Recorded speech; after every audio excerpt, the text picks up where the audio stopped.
Hello, today we're going to be talking about the Dreadnought. The Dreadnought is a technology-based class who uses their mana to power machinery instead of spells. We have here Gustav Gorsmog, who's a dwarf. He lives underground in this big city, and he wants to expand. So the first thing we're going to do is we're going to take one of our miners here.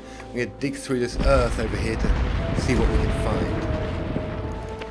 Oh, it looks like we've already run into somebody. We have here Elke, who is an orc archdruid. Hello. Well, since you're in our way, I suppose there's only one thing to do here. We don't really need diplomacy, so just declare war. Goodbye.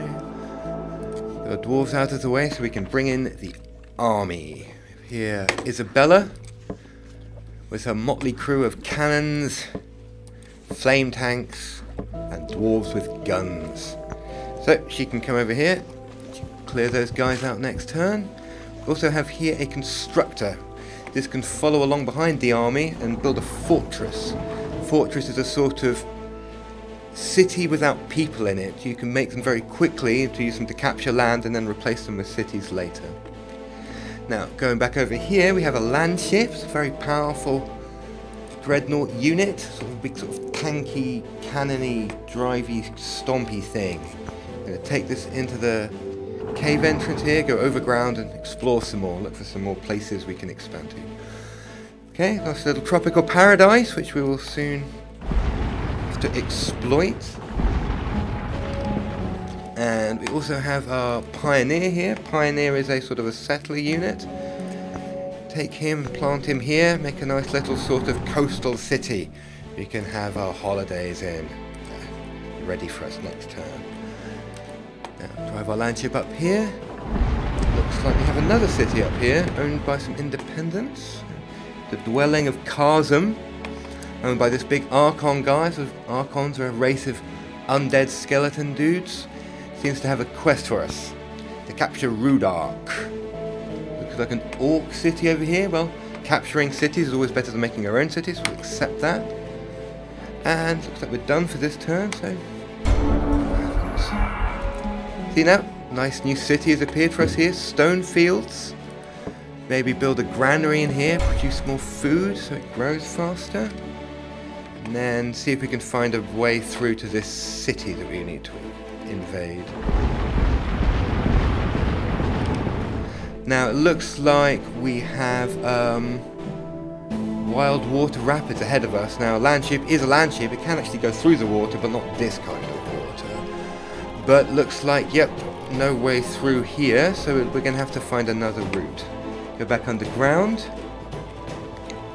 And first things first, let's get these orcs out of our territory. It should be quite a quick battle. We have enemies over here. What have we got? We've got baby spiders. And we have, hiding behind this rock over here. Oh, there he is. An orc shaman. Running over here is going to throw us. Spiders. Surely these guys aren't really going to pose that much of a threat. Blast them a couple of times with the cannon.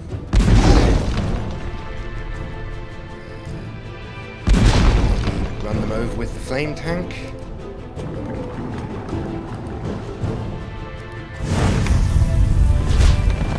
Anyone alive over there? Nope, we win. Okay. Gold miner's arms, since there's no enemies stood on it, we can bring our constructor over here and build a fortress. Ready for us next turn. And there was some gold, we can go and grab that as well. And continue with our army up through this cave to see what else we can find.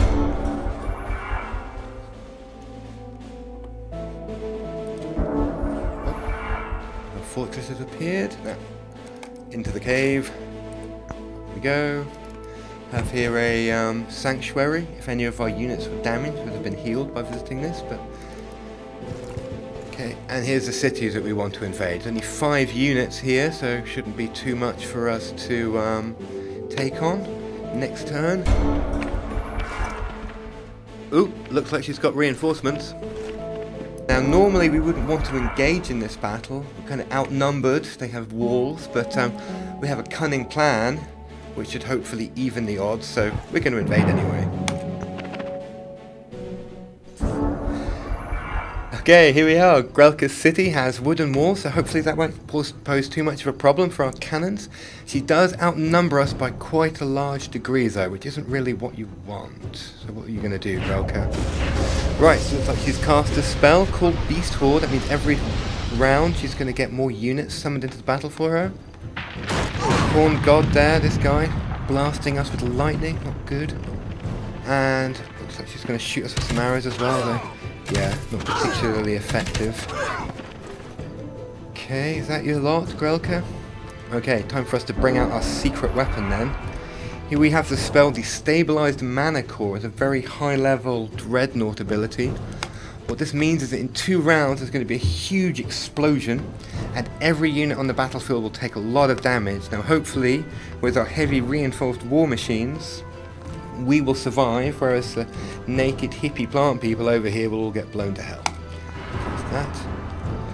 Okay, now let's see what else we can do. Now, these archers here, see if we can get rid of them. Maybe that will encourage Grelka to come out from behind the city walls. Isabella can cast a spell with Fireball.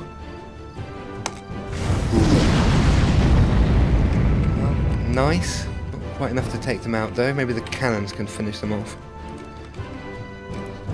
Here, the cannons have a line-shaped area of effect, so you can not only shoot the walls, shoot the archers, but shoot the walls next to them as well.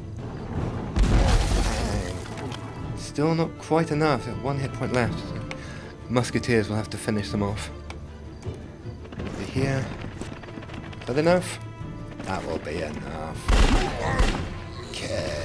So see what else we can do. Maybe this is the Horned Guard, probably the most powerful unit that Grelka has access to at the moment. So see if we can weaken that guy a little bit. Boom. Send forward the flame tank as well. We can do a bit more damage. Yep, nice. Last but not least, we've got the humble dwarven engineers here. They have an ability called Rapid Reload. Now normally a cannon can only fire once every other turn, but this ability lets us reset the cannon's cooldown so we can fire it twice as often. Okay, Grelka, your move. What you gonna do? Looks like she's got some spiders summoned in there. And oh, Rust Strike. Now that's a special Archdruid spell. It damages a war machine but also weakens it, so that cannon isn't going to be doing quite as much damage from now on. Okay, we're after my tank. My tank has been webbed, so it's not going to be much use from now on. And ooh, bang! Everyone's ganging up on my tank. But, well, that's what it's there for. Stabbing the tank as well. Some shock troops are coming out. Everyone's coming out to play. But I think, yep, I think any of them are going to be able to get into range. There's some war pigs. Some orcs with great swords and spiders.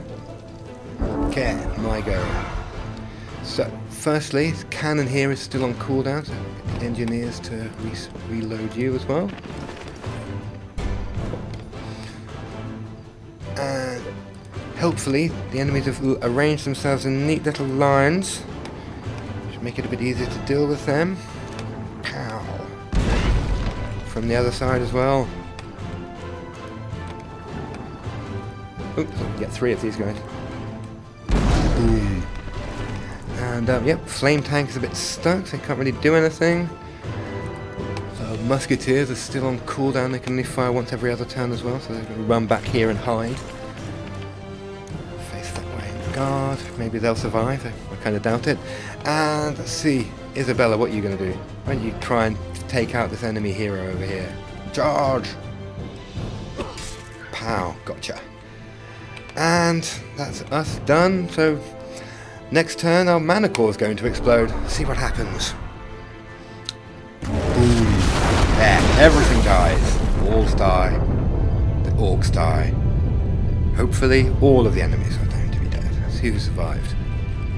Oh, looks like she still had a chance to cast one last spell. And oh!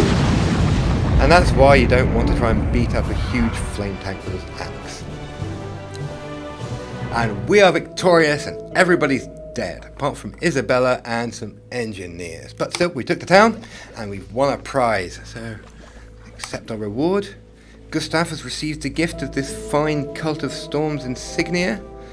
Put that on, very fetching, Gustav. We've also gotten a new unit from our new undead pals, the Archon Titan, a great big beefy guy with a big hammer.